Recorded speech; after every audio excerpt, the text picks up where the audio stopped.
Hi, Bill. It's my pleasure to welcome you as the opening keynote of the sixth edition of the Data Innovation Summit 2021.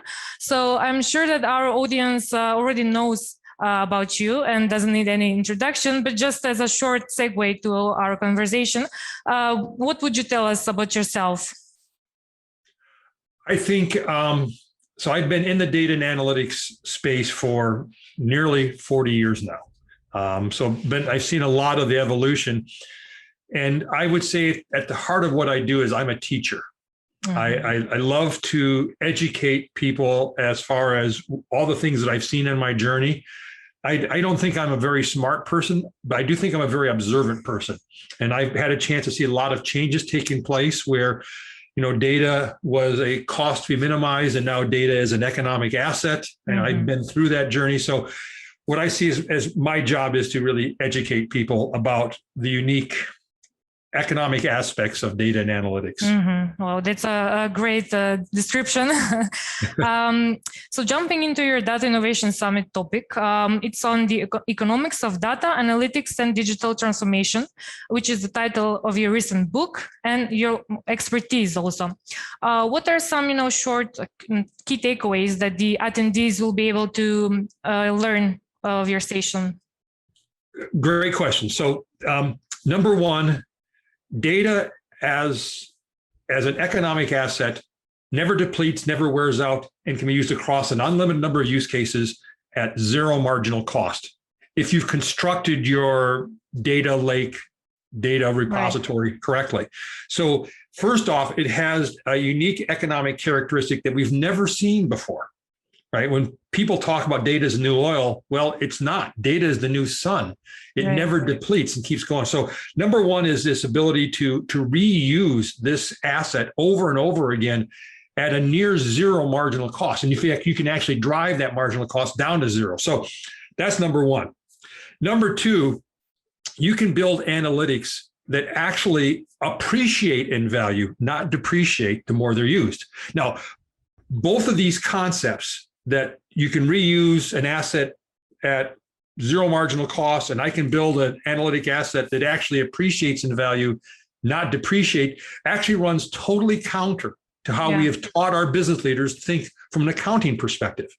And so the challenge that we've got is you take a look at those two aspects, this ability to reuse this asset over and over again, and to actually have it get smarter the more it's used. We need to transition our leaders from thinking about data from an accounting perspective as an asset that appears on my balance sheet to thinking about it as an economic asset around which I can use to generate new sources of customer, product, and operational value. Oh, yeah, that's a great insight about an angle of data, as you said. But in a more personal aspect and level, you are an author, innovator, professor, advisor, and expert, as you said, with over 40 years of experience in the field. So what are the most significant lessons you have learned throughout your professional career, this rich experience? Lesson number one, you can't fully determine the value of your data and analytics in isolation of the business. Mm-hmm. And what I mean by that is the single most important takeaway that I hope everybody walks away from my keynote is that the conversation has to start with the business. It must start with the business. It can't start with the technology. It can't start with the analytics. It can't start with the data, because those are things that don't really have value of their own. So you must start with the business. So the idea that data and analytics is a technology conversation is flawed. Mm. That's the way we looked at things, for the past 35 years or so. The modern companies, the digitally driven companies, know that data and analytics is an asset. Right?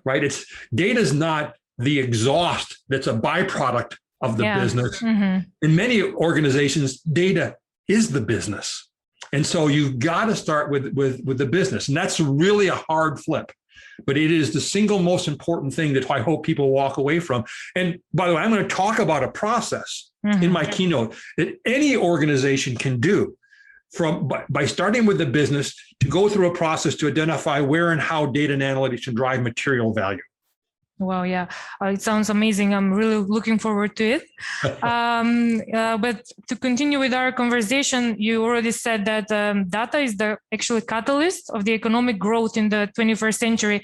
But just possessing enormous amount of data isn't enough. So companies have to, monetize their data in order to get the value out of it. So what do you see as the challenges that companies go through when they're trying to monetize on their data? So this is a great follow into that last question. Yeah. Mm-hmm. So it has to start with the business, right? You have to understand, how does your company or your organization create value? Now, there's an interesting statement there, the word value, because for a long time, value has always meant financial value. What's my ROI? How much money do I make? But we're seeing value take on a broader definition. Customer satisfaction, employee satisfaction, diversity, environmentalism, right? There's a bunch of other things now that need to factor in when we start thinking about value. Now, this is why it's really great, because we can build, using artificial intelligence, algorithms that optimize value.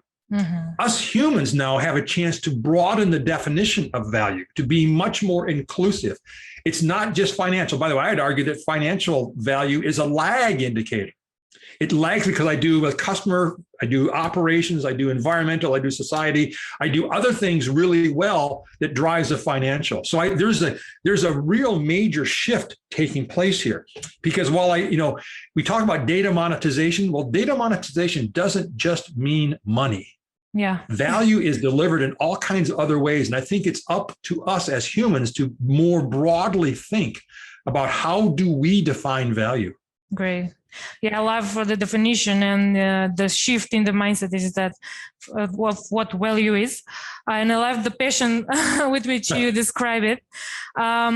But on a more like that innovation summit topic related question, it's about AI and data innovation and monetization. We covered monetization, but what do you see the biggest mistakes companies make when it comes to data innovation? And do you see that companies are at that level where they can innovate with their data and AI? So the innovation conversation, Ivana, is a really interesting conversation, because I would say that the innovation conversation doesn't start with the technology. It starts with the people. Mm-hmm. And the companies that are being most successful in the innovation space are these organizations that, for the most part, are figuring out how to empower their people, mm-hmm. how to get their people to, how do you as an organization embrace the diversity of perspectives to come up and synergize with something better? So innovation, AI and machine learning are going to play an important part on helping you to scale innovation, but defining innovation is still going to be a human-centric activity, which is really how, when AI becomes much more prevalent than it is today. I mean, today we're getting lots of little tastes of what AI can do. It certainly hasn't really flexed its muscles yet. But when it starts to do that, humans, to survive, are going to have to become more human. And curiosity and creativity and innovation, the three layers that I think of when I talk about innovation, those are the things that us humans need to fall back on. We need to become more human. We need to be much more empathetic and inclusive. And we need to embrace diversity of perspectives in order to synergize, create the friction that helps to drive the synergizing of innovative new ideas. Wow, yeah, that's great. So in order to become AI driven, we must become more human, as you said. That's great. So as a last point of our conversation, what are your thoughts on how actually organizations can increase their data and AI innovation? You covered that. You actually gave some insight on this question, but can you just give us something more general piece of advice for companies just starting out in their journey? So companies starting out in their innovation journey? Yes. Is that the question? Yeah. Trust your people, empower your people. Yeah. The technology is going to be there. Technology is there. It's there today. And in fact, we're seeing a democratization of technology. Most of the great technology capabilities are open source. You got the prevalence of cloud that's driving up availability and driving down costs. I don't worry about the technology side. to a certain extent, I don't even care what technology you use, because most technology will get the job done. Mm-hmm. But to really drive innovation, you have to trust your people. And that starts by management being willing to let go. Now, this is a really hard thing. You think about organizational structure that have been put in place, and people move up, and the organizational structure is a bunch of boxes, and people sit in boxes, and it's really hard to converse across boxes. And so in order to drive innovation, you need to knock down the boxes. You need to eliminate the boxes and create swirls. I call this organizational improvisation, where teams can work together. A problem comes up, you can amass the right people no matter where they sit in the organization, because they're not defined by their organizational role. They're defined by the capabilities they possess and what assets they have. And you leverage those assets to solve that problem, and then they scatter to solve other problems. So you need this really flexible organizational structure, like a jazz quintet would have, right? Yeah. And how they riff off each other, and how they work, and how they make great music, because everybody in that quartet or quintet has been empowered to do their thing. So to me, it all starts by trusting the humans, by empowering them, which by the way, means you need to be tolerant of failure. You can't learn if you're not willing to fail. So now, failing, you don't want to do failing randomly. You want to, when you make a decision, you want to be thoughtful about the decision.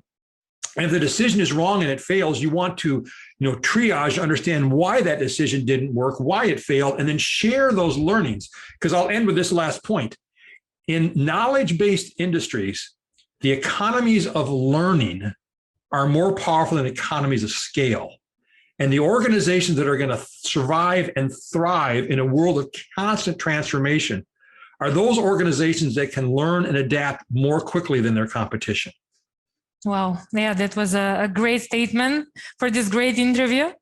I think I've learned so much during this 10 minutes of our talk, and I'm really looking forward to hearing your session as well.